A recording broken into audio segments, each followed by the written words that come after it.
ஒரு சின்ன கேமு. இந்த பாலை வந்து ஒரு பவுன்ஸ் அந்த டப்பாவில் விழுந்ததுன்னா அவங்க என்ன சொல்றாங்கன்னு செஞ்சாங்க. செம்ம சீனிக்குது இன்னைக்கு. இந்த பால் அதில் விழுந்துருச்சுன்னா எனக்கு சேலரி 5ஆம் தேதியெல்லாம் கொடுத்துருந்தேன். சேலரி 5ஆம் தேதி கொடுத்துருவோம். பாப்போம்.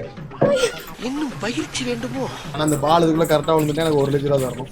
ஓகேப்பா.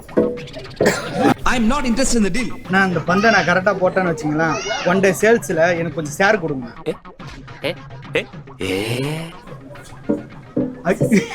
அப்பாடா. ஆனால் இந்த பாலை நான் கரெக்டாக போட்டேன்னா எனக்கு டியூக் வண்டி வேணும். டியூக் வண்டியா? என்னடா இப்படி வியாபாரம் பண்றீங்க? இந்த பால் நான் கரெக்டாக போட்டேன்னா எனக்கு 1 வாரம் லீவு கொடுத்து செலவு கொஞ்சம் பணமும் கொடுங்கண்ணே. கேட்கிறவன் கேனா கேரம் போர்டை கண்டுபிடிச்சு ரவிக்குமார் நீ நான் கரெக்டாக போட்டேன்னு வச்சுங்களேன், எனக்கு பேங்காக் டூர் கூட்டு போங்கண்ணா. பேங்காக்கு அப்படிதான் வரல. தோத்துக்கிட்டே இருக்கீடா.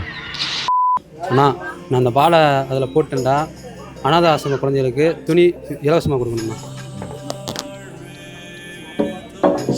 அந்த மனசு இருக்கு, அதான் கடவுள். இப்போ இந்த பாலை நான் போட்டேன்னா நீங்கள் சொன்னது ஏதோ ஒரு ஆசை நான் நிறைவேற்றுவேன். மனோஜ் கேட்ட மாதிரி ஆசிரமத்தில் பசங்களுக்கு ட்ரெஸ் கொடுத்துடலாம்.